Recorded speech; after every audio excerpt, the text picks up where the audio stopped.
All right, guys, welcome back to another episode of Running with Wolves. I am so excited to cover this topic because I don't think that a lot of you business owners who are making anywhere from 30 to 200K per month in sales genuinely understand that you are quite literally probably leaving a minimum of $1 million in sales on the table every single year because you are missing out on these mistakes, or you're making these mistakes, right? You're missing out on these opportunities. So today, I want to talk through all of these mistakes, what to avoid, how to avoid them. And then on top of that, I want to make sure I'm telling you guys exactly what you should be doing instead. Because for most of you guys, it drives me nuts for you because you're putting in all of this effort and this energy into your marketing just for it not to reach its full potential, which is not fair, right? And the reality is it's not because of like external issues, right? It's not due to the economy or the algorithm or any of those things. That's not the reason why you missed out on over $1 million in sales in this last year. It genuinely is because you're outputting all of this effort, but you don't have the right strategy or the right attack plan in order to maximize your efforts. Mistakes like posting like an influencer and not a business owner, chasing virality instead of conversions, underpricing your offers or your products because you don't know how to sell high ticket, and so much more. So by the end of this episode, my goal is for you to genuinely understand the things that you are doing that are holding you back from making more money, understand what's keeping you stuck at that income ceiling, and understand exactly what you should be doing instead so that you can make way more fucking money for the amount of effort that you are putting in. So buckle up. We're about to get very honest about your business and your results. All right, so mistake number one, which is posting like an influencer and not a business owner. And yes, those are two very different strategies. So before we talk about what you should be doing instead, I want you to basically know what this looks like, right? Because for a lot of you guys, you may be doing this and you don't even know, which is obviously why we call it a mistake. So for product-based businesses, here's what this typically looks like as far as what I see. You're posting aesthetically perfect product flat lays, inspirational quotes every single day, vibey photos or inspo boards that align with your brand, lifestyle shots. Everything looks amazing, but nobody's buying. People are liking the photo. They love the photo. They love your posts. They're interacting with your content every single day, but it's not equating to money in your pocket. For service-based businesses, if you have any sort of coaching business, right? You're posting coffee shop photos of you working on things behind the scenes, your agenda of like meetings that you're going to do that day, smiling selfies, generic advice that people could Google or find on TikTok nowadays. And yet the clients aren't signing up and you're scratching your head being like, I don't understand. I'm marketing every single day. Where are the clients? People say build it and they will come. No, build it correctly and they will come. There's a fucking difference. And there's also a difference in terms of the results that you'll experience when you just build it or when you build it correctly. So now let's talk about why this is costing you money. Because while you are getting super high engagement, right? Your follower count is climbing. You're like excited because you're like, wow, I'm super important now. I have a brand that has hundreds of thousands of followers or tens of thousands of followers. People are engaging. They're telling you how much they love your content. But then on the back end, all you're doing is building fans, not customers or clients. And honestly, there's so many business owners who I've worked with where it gets to a point where they'll literally start to resent their massive audiences. They'll be like, dude, I don't fucking understand what is going on. I should be making way more money. If I have hundreds of thousands of followers, why aren't those people buying from me every single day? Why am I not making hundreds of thousands of dollars per month? Honestly, the way you should be looking at it is that every like or every follower that you get that does not equate to sales is money left on the table. So let's talk about what you should be doing instead. I always tell people the difference between marketing like an influencer and marketing like a business owner is that you have to sell to people. There is oftentimes what I see with clients who come in who are making this mistake, there's an entire chunk of their marketing funnel that they are missing out on. So for example, if you are getting followers, going viral, people are engaged with your content, you guys have heard me talk all the time about my marketing funnel, right? Which is attract, warm, convert. You are likely attracting and warming your audience, right? So you guys have heard me talk about our marketing funnel, which is attract, warm, convert. So you wouldn't be experiencing those things if you weren't doing those first two chunks of your marketing funnel. However, you're probably not selling every day. You're probably not selling based on your audience's buyer types. You're probably not posting social proof. And if you are posting social proof, you're just putting it out there versus using it as a leverage tool to sell. And you're also probably not objection handling in your marketing. The difference between posting like an influencer and actually marketing like a business owner is that you are actually converting your audience into a sale by selling to them rather than just continuing to engage with them. And that does not mean that you have to be like super salesy or slimy or any of those things. Even influencers sell other people's products for them by recommending things. And that's another thing that I always say is when you learn to soft sell, when you learn to solution sell, you are not every single day like, buy my product, invest in my service. Oftentimes, I almost call it like recommending something to your audience, right? Hey, you have this problem, you have this goal, and you don't know how to get there on your own, or you want something like this out of a product. I know the perfect thing for you. I actually have a product like that, or I actually have a service that helps with that. You're recommending something to your audience and telling them how it's going to impact them based on what they're struggling with or what they want, which comes off as way less salesy. However, you're still mentioning your product or your service every single day, how it's going to impact them, etc. So for example, as a product-based business, let's say you sell like blankets or loungewear or something like that. You can show a customer in a super cold apartment. They're freezing. All they can do is think about like being warm again, but they don't want to run their heat or any of those things, right? You introduce your home sanctuary kit and boom, you show them with the final cozy transformation where they're cuddled up in a robe and they've got a beautiful blanket and they've got a candle, and you give them a call to action to basically transform their space today. It's that simple. Here's your struggle, like a cold, lifeless apartment. Here's what happens when you have our kit. Everything is cozy, everything is aesthetic, everything is calming, everything's tranquil. Go get it if you want that. If you're a service-based business, you can talk about, let's say, a client who you were working with, if you're on the marketing side of things, right? Who was stuck at $12,000 months or $20,000 months. And you can basically talk about all of the different things that you set up to transform their business, and now they're making 120K months, right? You can basically say, oh, we revamped her product suite, we introduced these things, here's the reason why, then we did this with her operations, systems, and processes, here's the reason why, we changed this on the marketing side, and boom, now she's making 120K in sales per month. And then the call to action would basically be, if you want that exact same result, apply to work with me.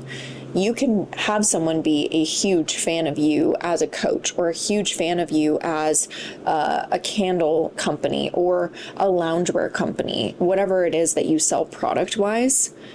But that doesn't necessarily mean that they need to buy from you. People need to see themselves achieving whatever transformation that it is that they want through your brand or your business, which is exactly why you have to show them in the before, show them in the after, and show them how your product or service bridges that gap. And as soon as you actually do that, a lot of times conversion or sales becomes inevitable. It's really funny to me because the biggest, I would say, like gap that people come to me with that they don't recognize is exactly this that we just talked about, right? Which is that they're over-educating, they're over-warming their audience. And so because of that, they're not seeing many sales. No joke, you guys, we typically, the first two things I would implement for a client like this, again, if this is what their data is showing me is the actual problem, is to start solution selling around their target audience's problems or goals. and to incorporate some social proof if they're not already, and doing it correctly. And boom, that is exactly what starts to get them an insane amount of sales. I had a client who literally started in my accelerator, and she had a great sized audience over on TikTok. She wasn't selling whatsoever. All she was really doing was posting a day in her life. She was posting her opinion, her take on different brands, things like that. And she posted 2 pieces of content like this within, I don't know, 24 hours of having our first kickoff call. And those 2 pieces of content, she's obviously a high ticket consultant. And so anytime she signs clients, she signs a fuck ton of them. But she ended up getting a ton of leads from those 2 videos. And she ended up making I think it was 104K or 108K in sales within 24 hours from those 2 videos. And both of those videos were solution selling pieces of content, because she went from posting like an influencer to marketing like an actual business owner. So trust me when I say those 2 things make a massive difference in your sales when it comes to your marketing. All right, mistake number 2, which is chasing virality instead of conversions. Now, this is one, it's honestly very similar to posting like an influencer, but this is something I see a lot of brands or businesses leaning into right now, because it's very similar to the mindset around exclusively running ads. People have this misconception, and I genuinely don't know why, but people have this misconception that if you can just get more eyes onto your brand or your business, whether they're organic or whether you have to pay for them, that somehow that will equate to sales. But that's like me honestly saying like, oh, if I just pay for this billboard ad that's going to go above the freeway or the highway near where I live, all of a sudden I'm going to get all of these clients.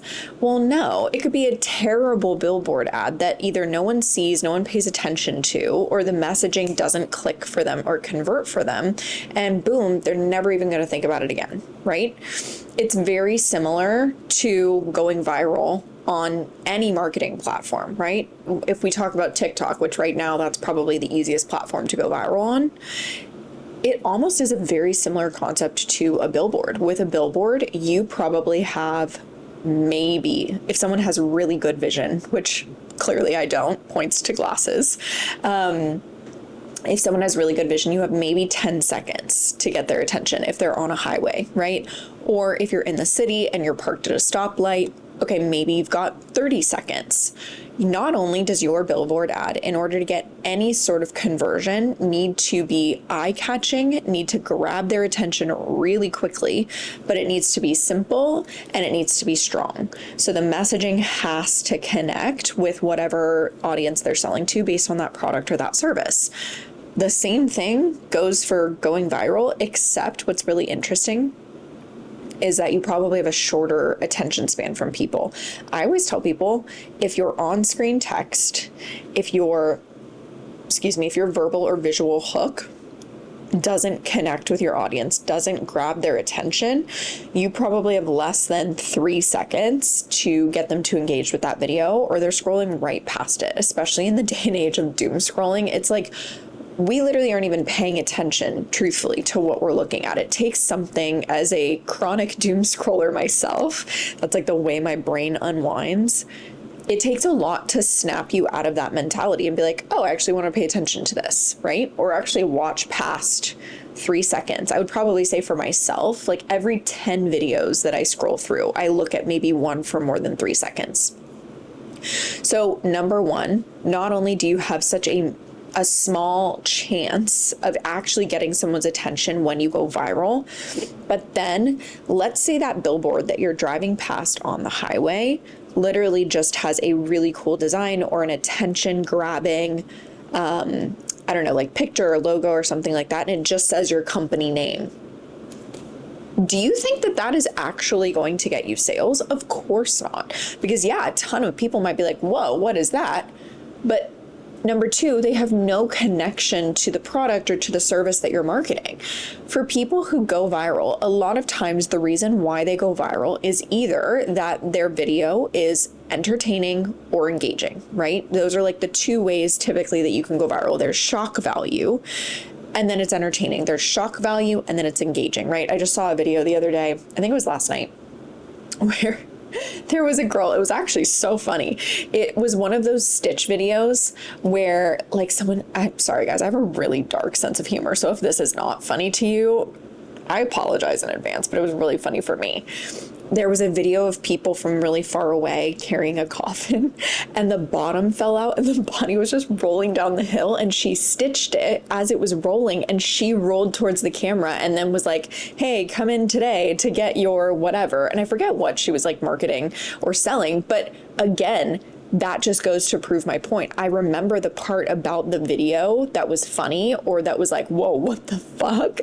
I could not tell you what she was selling. I could not tell you even if she was selling a product or service or what industry she was in. That's how little I remember it, because there was nothing in the video that would convert me into a sale, right?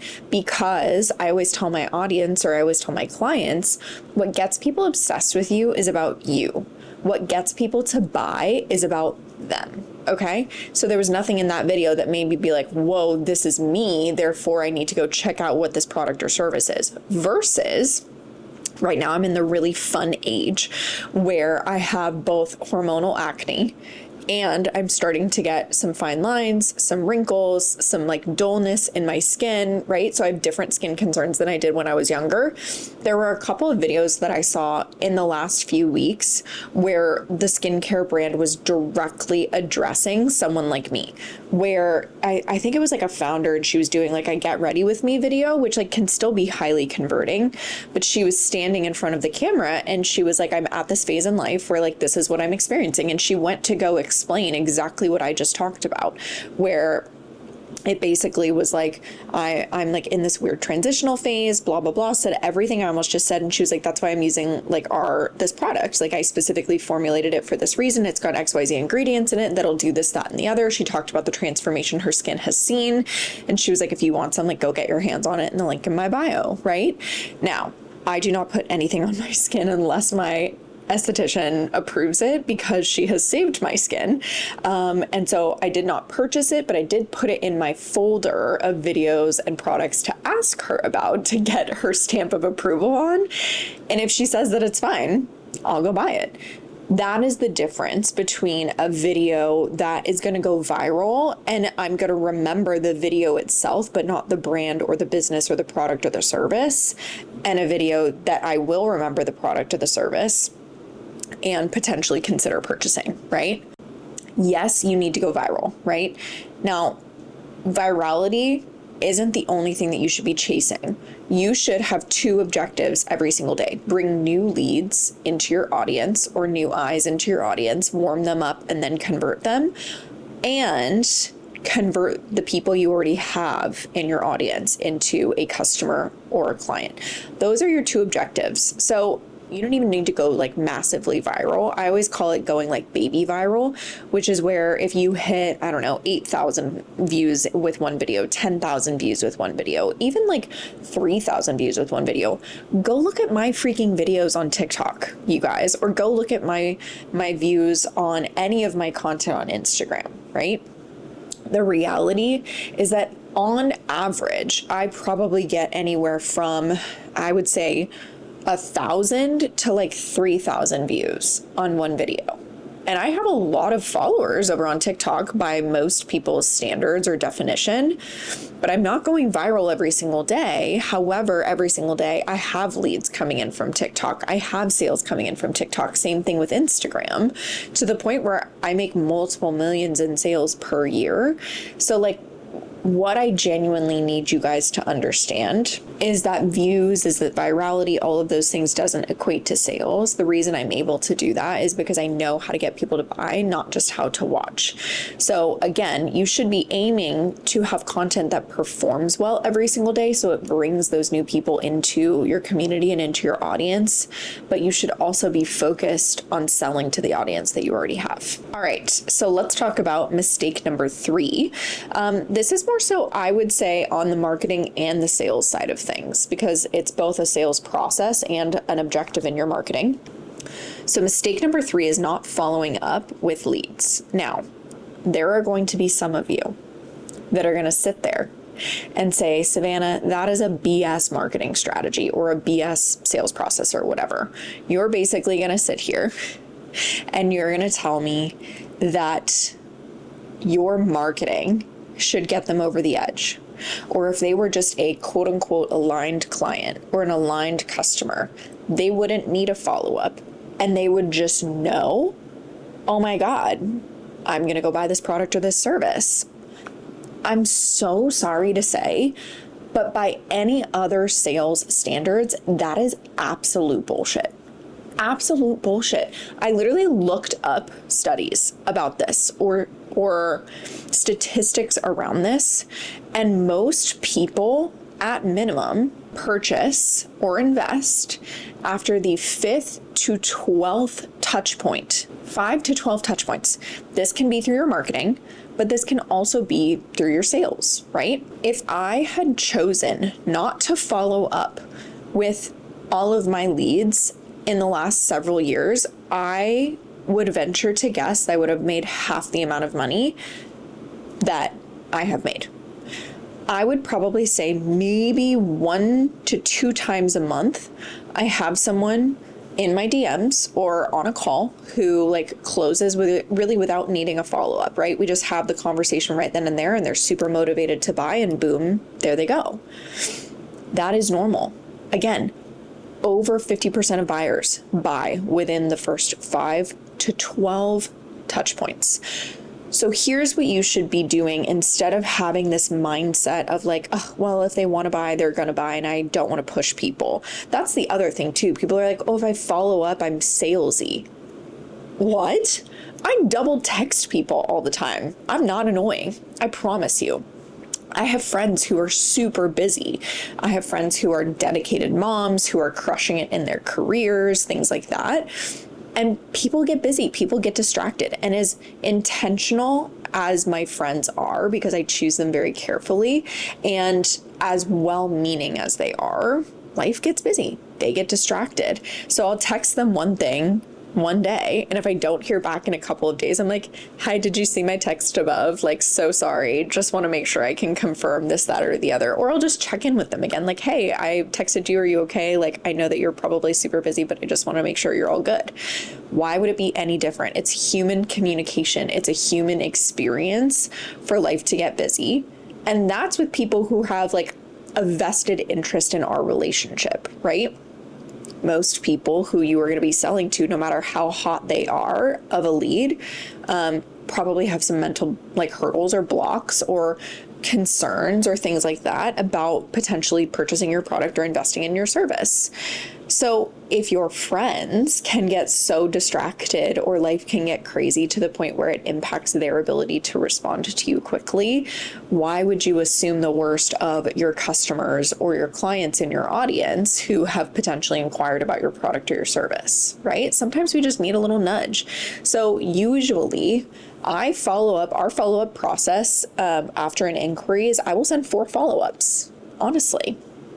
In that time, if I'm also seeing, people not responding as quickly or ghosting or things like that, a lot of times that also means that in your marketing, there is a lack of urgency.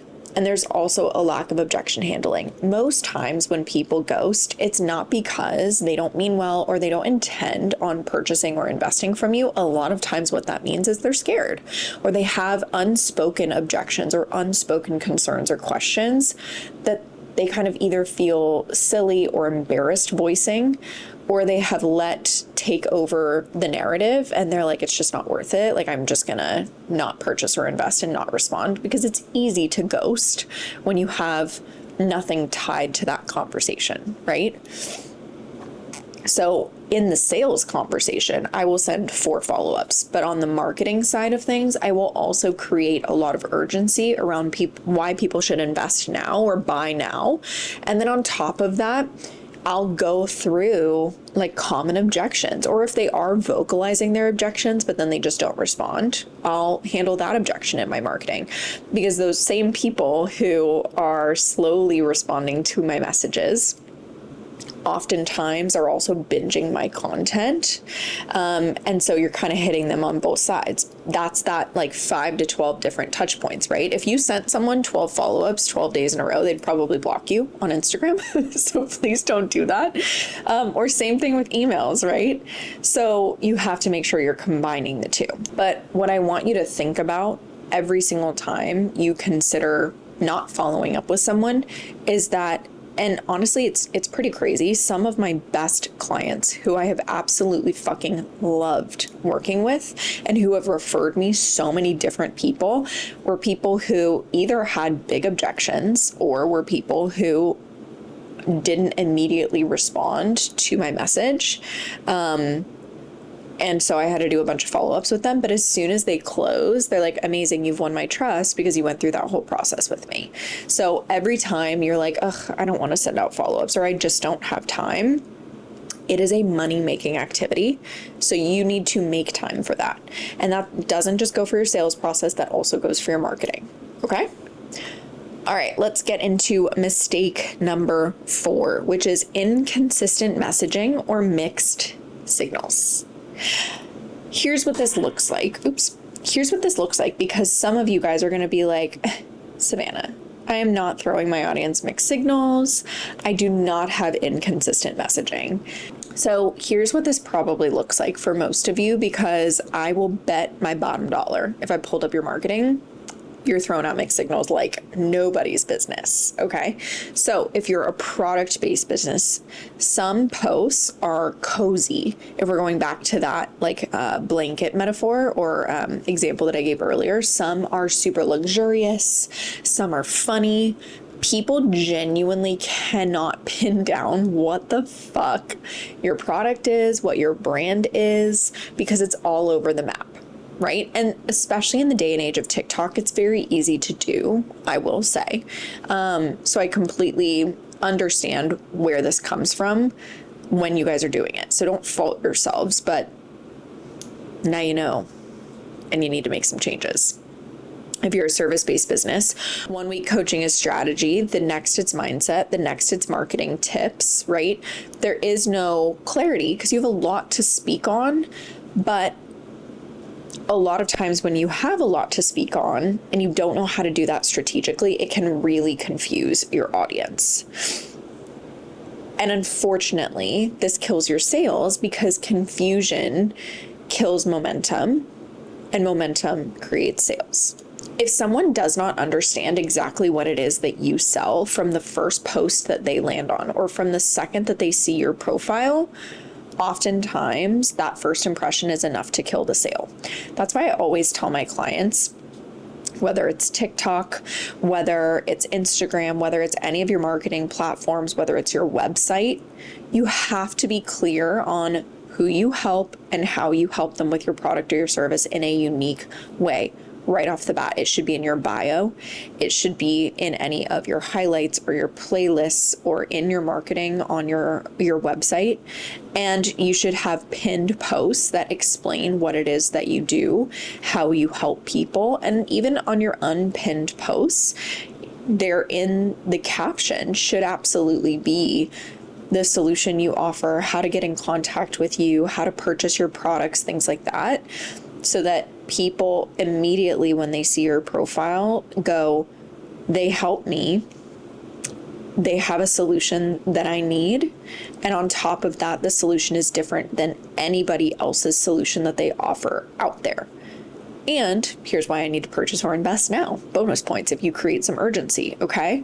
So if there's anything you remember from this section, remember that your audience needs to be clear on 3 things in your marketing the second that they step foot into your profile or your website on any of your marketing platforms.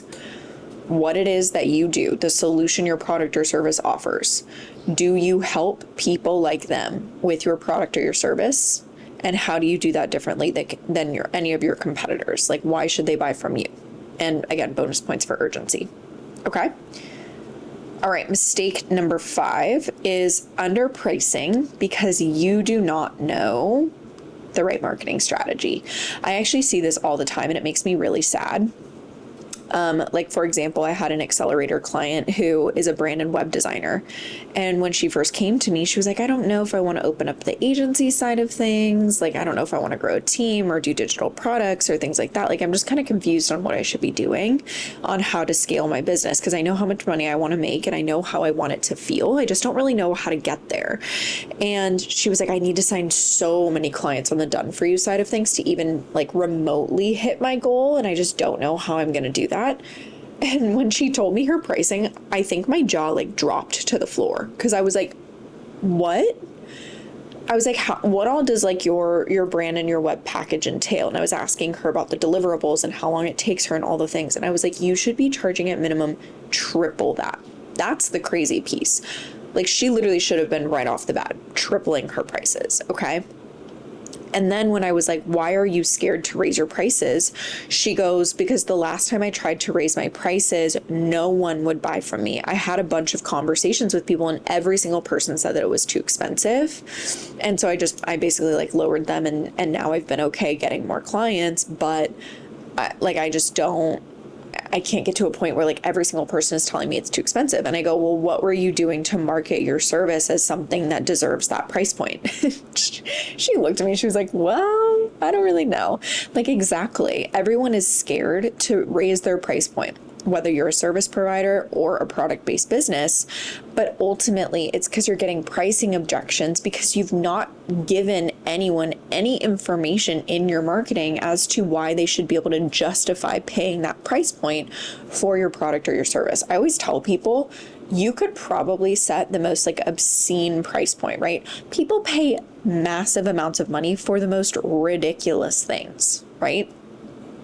It is not the price point that stops someone from buying from you or investing in your services. It's how you are promoting and positioning that product or that service. For example, right now, the cost of my consulting container, when I first started my business, I charged in a month of my consulting container what I charged in an entire contract. So like in 6 months, basically. Probably less, actually. Yeah, actually less. Because I was charging $1,000 a month when I first started my business. So if that was a 6-month contract, it was $6,000. I charge more than that for a month of consulting with me at this point. And guess what? The people who I have conversations with, none of them bat an eye at that price point, because they understand that the solution that I offer will get them to the place that they need to be or that they want to be in, and that the amount of money they're going to make because of this investment into me like is tenfold what they're going to be investing in, basically, right? So like, not only are they going to make their investment back, but they're like going to triple their income. And so they're like, oh, we don't really care what the price point is as long as our income keeps going up, basically. And the same goes for like product-based businesses. There are people who will pay like $500 for a face cream. And guess what? That face cream runs out. I know my face cream that I use, my moisturizer that I use, I buy it like every friggin' month, basically, because I run out of it. I just like slather myself in it. But the problem is that you guys have this mental hurdle that like, oh fuck, I can't raise my prices because no one's going to pay it. No, you just need better marketing. You just need people to be like, okay, the result that this is going to get me by purchasing this product or investing in this service is worth that price point. And guess what? That comes down to your marketing. So because of that, because you don't have the right marketing strategy, the really tough part is that you are basically selling a product that you could be making way more off of on the back end. You could be profiting way more for a lower price point, or you are doing the same amount of work for half the amount of money that you could be making for it if you're a service-based business, all because you don't know how to properly market. So instead of just like marketing or like putting up content to put up content, you want to sell the transformation of the product or the service, not the item or the time. You have to position it around the outcome, right? So again, going back to the skincare example, if someone told me you could literally have the skin that you had when you were like a 9-year-old with this product, I'd be like, I will fork over my firstborn child and my left kidney in order to get that, right? Or if someone told me like, hey, I can 10x your revenue, and I felt damn confident that that was going to be the case, I would pay people 5 figures a month in order to make that happen. In fact, I fucking do with my payroll, right? So the reason though that I feel so confident doing that is because of the outcome that that product or that service is going to give me, and because it was properly marketed to me. If someone said, hey, you need to pay $1,000 a month for this skincare product and you're going to get, I don't know, 2 milliliters of product or whatever, I'd be like, fuck you guys, I'm going to go down to CVS and get a skincare product for $10. I don't care. But that's because I'm thinking about the actual item itself and not the outcome. Same thing on the service side of things. Because people buy results, not costs. So you have to show them the results of the actual product or service you're selling them. All right, rolling into mistake number 6, ignoring buyer types. Here's what I will tell you. Not only do you need to market to the different buyer types in your target audience, which yes, there are 4 different ways that people potentially buy. And when I say buyer types, I mean there are 4 different things that people take into consideration when they are making a purchase or an investment, okay?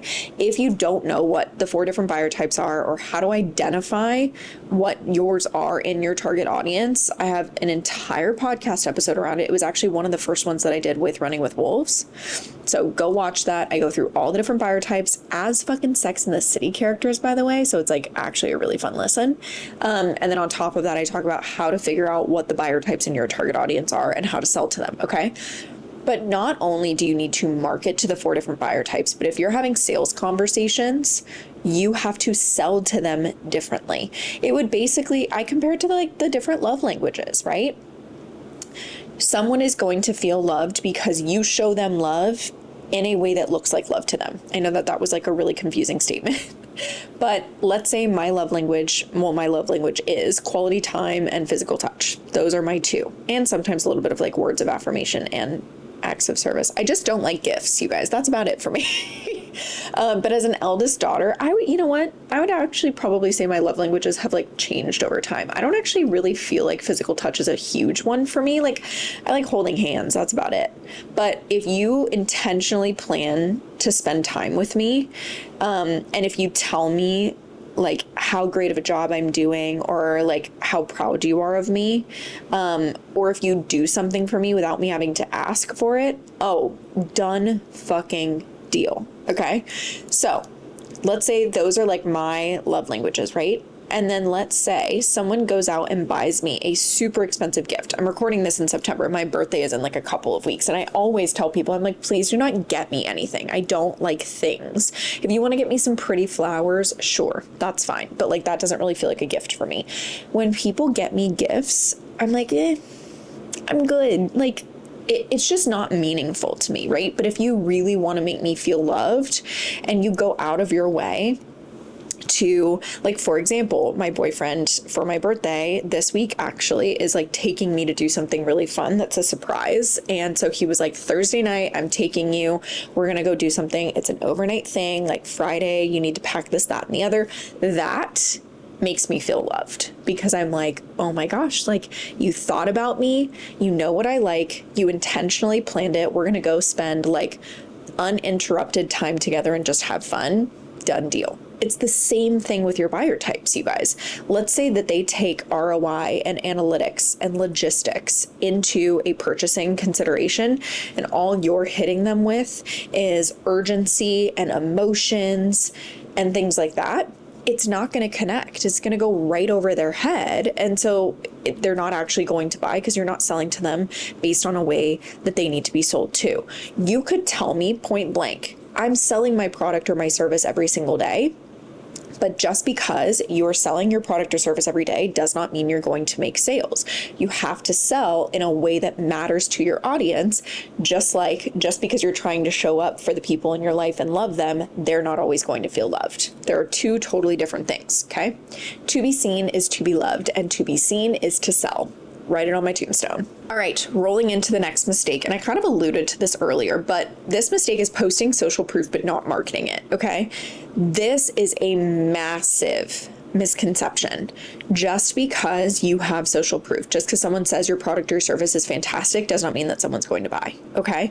Everyone and their fucking mother at this point has social proof. And the tough part for a lot of people is that in the day and age of COVID and this business owner boom that happened, there were a bunch of people creating online businesses or just businesses in general, right?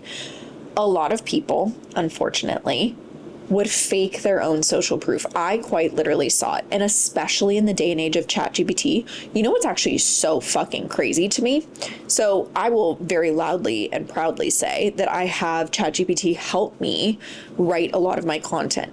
However, it is because, and if some of you guys come to me and you're like, Savannah, it's okay to use ChatGPT, you said, and you don't know this information, I'm actually like, no, absolutely not. The disclaimer that I have is that the only reason why I use ChatGPT to help me write a lot of my content is because I know what converts my audience into a sale. So I already know what to say. I'm not going on there and being like, chat, help me write whatever, or like come up with a content idea that will convert my audience and then write it for me. No, I come to it and I'm like, here's my idea. Here's how I want it to flow. Here's what I want to say. And I also know how to give it edits. So it's basically like having a copywriter. Both of those things can work in tandem. You can have a copywriter and still create incredible sales from your marketing, or you can have ChatGPT write your content for you and still have incredible sales through your marketing. But you have to know what converts your audience into a sale, and you have to be able to give it edits. Okay? Disclaimer over. What was so crazy though, the reason I got on this tangent was because the other day I was writing a piece of content and I said, please plug in some of my client results that we've already talked about, right? It's helped me write like a ton of different like client case studies. So I've walked it through a bunch of client stories. So I was like, pull from that basically and put it into like this piece of content of a bunch of different examples. And it pulled up a bunch of like client wins. And I was like, when did we talk about that? Like that doesn't look like a client win that I've experienced. So I quite literally asked it. I was like, are those my pieces of social proof? Are those my client wins? And it literally was like, no, I just made up some different examples of client wins that you have probably at some point created. And I was like, no, we're not out here doing that. And so I literally was like, no. And I had to clarify. I was like, please pull from the client wins that are my client wins that we've talked about and written client stories around. Those are real like pieces of social proof. And that is the only thing that I want to use. And then it pulled the correct information. But so even now in the day of ChatGPT, this is why there's so much distrust with social proof, is because people with ChatGPT could just freaking mess around and make up social proof, which is terrifying, right? And so a lot of people have distrust if you just screenshot a review or a testimonial, or even I was looking at reviews of a skincare product the other day on, I think it was on Target's website actually. And I was reading all of the reviews and it was like paid to review because of promotion, paid to review because of promotion. And I'm like, I'm not going to take that into account. If you were paid to review something because of a promotion, that might not necessarily be an accurate review, right? Just kind of like a lot of people don't trust influencers when they review a different product, if it's paid for, like if it's an ad, right?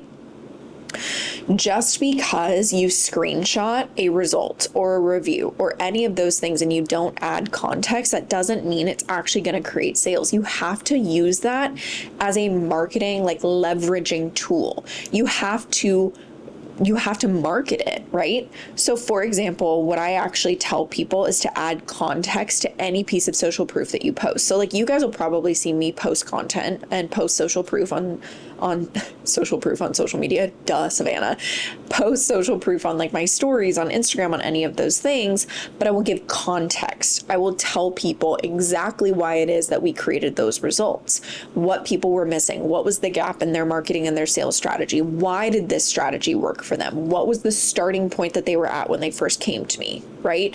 The more information and context you can give in your social proof, the better it's going to convert. Okay. All right, you guys, that was the last of our mistakes. So I'm really hoping that this kind of opened your eyes to be like, oh shit, Savannah, I did not know that I was doing all of these things incorrectly. And also to open your eyes to the possibility of what you genuinely could experience with the right marketing strategy. I don't think you guys understand, but you could quite literally make $1 million more in sales next year if you really wanted to with the right marketing strategy. So please, please, please, for the love of God, I will sing Sabrina Carpenter at you. Please, please, please. Okay. Please get your marketing strategy dialed in before 2026 rolls around. I'm recording this in September, but this is going to go out in October, which means that we will quite literally have 2 months left of the year. And Q4, you guys, is probably, for most businesses, the most lucrative quarter, meaning the quarter you can quite literally make the most amount of money in if you know how to capture those sales with the right marketing strategy. So if you are feeling confused, if your strategy is not actually creating results for you, listen to these podcasts, change it up, figure out what the gap is, implement the right strategy so that you can capture those sales as much as possible in Q4. If you guys have any questions about today's episode, about the mistakes that we talked about, if you realize you're making those mistakes, but you're not necessarily sure if that's your main issue, always please feel free to DM me over on Instagram. And then if you guys actually want help with your marketing strategy, like if you're hearing all of this and you're hearing what you should be doing instead, and you're just kind of realizing like, meh, I don't necessarily know how to do that on my own, and I would rather like shortcut the process and get Savannah's brain on my marketing and on my sales, obviously you guys are always welcome to DM me just the word podcast over on Instagram, and we can have a conversation about what level of support would be the best fit for you. I just launched my tier 1 of my accelerator program for my business owners making upwards of like 15K per month.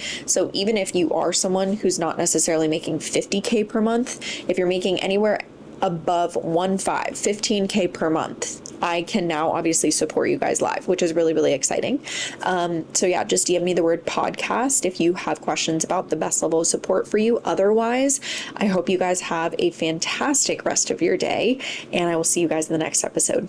Bye guys.